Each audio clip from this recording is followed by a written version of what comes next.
Hey, successors, it's your girl, Sherri Somers, your revenue master life coach. And today, we are going to be talking about your 5 financial mistakes that could break your business. I say break.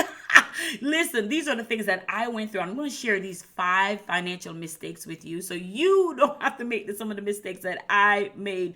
But before we do, make sure that you hit the subscribe button and the bell because I bring you new videos every Tuesday and Thursday. On my platform, I use my platform to help you to increase your earning power, to create faith, favor, and financial strategy so you can build your financial confidence. So let me go ahead and dive right in right now inside of my 5 financial mistakes that I made that will break your business. I don't want you making those same mistakes at all. And I also want to remind you that when you're starting out in this financial space, when you're starting out in your business, is understanding that things take time, but there's some crucial things that you need to get while you're establishing your business so you don't make any mistakes in the long run. The goal is to build a strong foundation in your business. So when that foundation is built out and you're scaling your business, you can scale properly, easily, and effortlessly. All right, let's get into it right now. Again, did you hit the subscribe button? I'm waiting.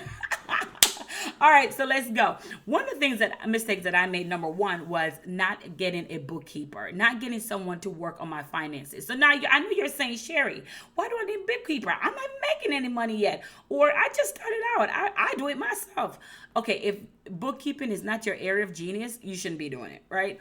And I shouldn't have been doing it either. So here's the thing. A bookkeeper, one of the great things I love about my bookkeeper is even my personal, first of all, you should have a bookkeeper even for your personal finance. I truly agree that that's their area of genius. They know all the financial laws, they know all the things, and whether he's even if you have an accountant, well, and I said bookkeeper because sometimes a bookkeeper may be in your price range before you get a big accountant or accounting firm. All right. So that's why I said bookkeeper. But as the bookkeeper, my bookkeeper is inputting things inside of my account. Sometimes she catch things that I miss. Sometimes she catch that I paid for something twice. Sometimes she catch things that someone is using my account. Sometimes she catch things that I got overdraft fee, which I shouldn't have gotten. Right. Sometimes she caught things that I wasn't even aware of. So getting a bookkeeper as early as possible is so important and vital to your business. That's number one. Number two is establishing business credit. So establishing business credit. So we just said as getting a bookkeeper. One of the things with getting a bookkeeper, even if it's for your personal finance, it helps you keep you organized financially. So now you're organized and you know where your money is going. You know when your money's coming out, you know what bills you're paying, you know the amount of expenses that it takes to operate your household at any given time. You know that beyond a shadow of a doubt. So you know what your overhead cost is. So now that you know what your overhead cost is, now establishing business credit, right? So some of you guys are saying, okay, what is business credit? So business credit is where they use your EIN as a social security number. Your business credit is where you can get credit cards and using your EIN without having to use your social security number. So this is how Walmart and all these big businesses establish business credit, and they're able to use all these type of credits. So baby, you are a CEO, you are a corporation, you're God's gift. These are all things that is given onto you. There's so much things in this world that is given onto you, but because we're not wise and because sometimes we don't know the knowledge, we resist it. So we're not resisting all this stuff, honey. We want all the release my revenue. We want all the revenue that is given to us. Is our right, is our duty. So make sure you establish business credit to where you use other people money to grow your business. That is so important. That is so vital. So you're not using your personal finances to grow your business, because I did that. I was using my personal finances to grow my business for a long time, until one of my business bestie started doing business credit, and she started walking me through the process of getting business credit. So now that whenever I travel, that's something I can put on my card, and it's the best thing for my business is getting business credit. Number 3 is getting a coach. Of course, that should be number 1, honey, but I want you to get a bookkeeper first, and I want you to start establishing your business credit first, right? So getting a coach, because when you got your bookkeeping and now your foundation, you know know how much money you need to make, you know how much money you're spending out, you know what your overhead cost is. Now you're getting business credit. Your business credit could be go towards affording a coach that's going to teach you how to increase your earning power. So now getting a coach is vital to your business because you're not spinning your wheel. And the purpose of a coach, what I love, is the accountability factor. I think one of the things when I survey my clients, they say their success is based on my accountability, the high touch that I get to talk with them, spend time with them, find out who they are, find out what they do, find out if they miss our classes, if they miss our revenue attraction classes. I'm always there, find out what they do. I have a group of ladies who I teach them how to make 2K or more consistently in their business. And whenever we have our meetings once a week, so we're always there seeing each other and talk with each other inside of my group. And I think one of the things of their success of how they're making 9,000, 10,000, 6,000, 3,000, 4,000, how they're making all this money is because of the high touch coaching that they get from me and from my team. So that is vital, is getting your coach. So you're not over there spinning your wheels. I mean, I can give you one strategy, and one strategy would start generating revenue now, right? So that's what is so important, to get a business coach, get a coach. People ask me sometimes, where should I start? Let me say this. I'm a revenue master life coach, because many times when people come to me, they come to me because they have a mindset block. They have a mindset block when it comes to money. They have a mindset block. So I have to have them shift their belief system and give them an idea or a thought that they could use to generate more revenue, right? Just a thought. I mean, even showing people how using life insurance, because I am also a life insurance agent, even showing people how to use their life insurance to establish wealth is mind-blowing to them, like literally mind-blowing. So I think that's beautiful. I think definitely having a coach, right, is vital to your business.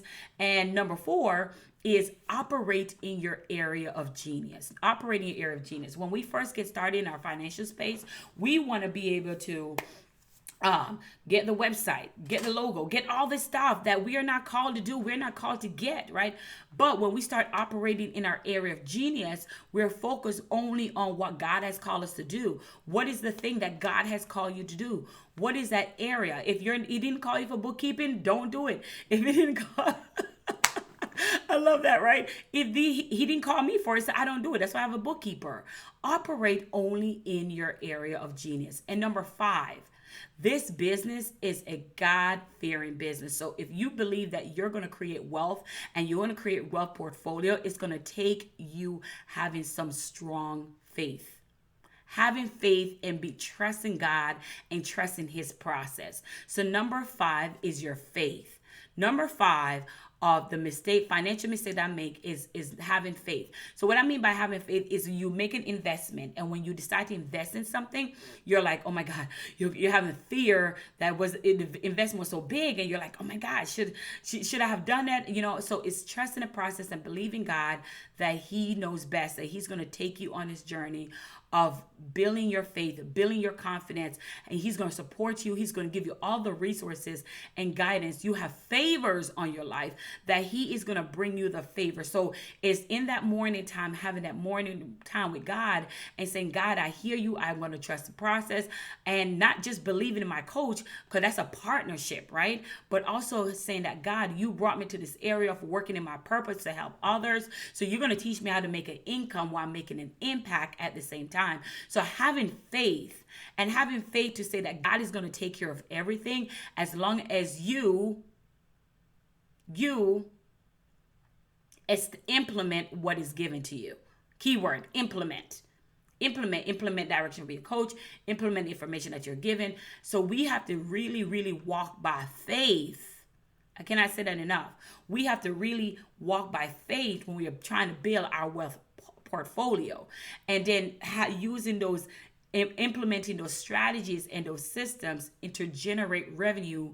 And when you start generate revenue, before you even start implementing revenue strategy, before you even start doing it, before you even pick, what is revenue strategy? Before you pick up the phone and call someone and said, hey, this is so-and-so, this is what I do, here's how I can help you. You already know that in your head, without beyond a shadow of doubt, that you are confident in the things that you do. You're confident you can change people's financial status. You're confident that you can change people's life. So as you go through that process with that confidence, you already know because your faith is established.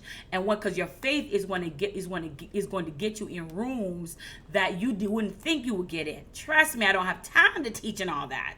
Your faith is what's going to get you to where you need to be. In this financial walk, if your faith is not in line, and guess what? Your faith it's not something you master. Faith is never something you master, because as you grow higher, there are going to be bigger challenges because you're growing higher. And so you want bigger challenges because you're like, okay, I got this now. So your faith is what's really going to move you. So if I can remind you of anything today, these 5 mistakes that I made: not getting a bookkeeper, establishing business credit, getting a coach, operate only in my area of genius, leave the rest of the stuff to other people, and increasing my faith, growing my faith in God, and let him direct me in his business, not yours, in his business of what I am called to do. Listen, if you want to learn how to really, really build your faith so you can have favors in your business, in your life, if you want to stop this money block that you call yourself you have, and if you want to build your wealth portfolio, join me on my Release My Revenue. Join me on my Facebook group, Release My Revenue Facebook group, where we teach you the strategy, not just spiritual strategy, but revenue strategy that you can use to bring wealth into your life. It's your girl, Sherri Somers, your Revenue Master Life Coach. Have a good day.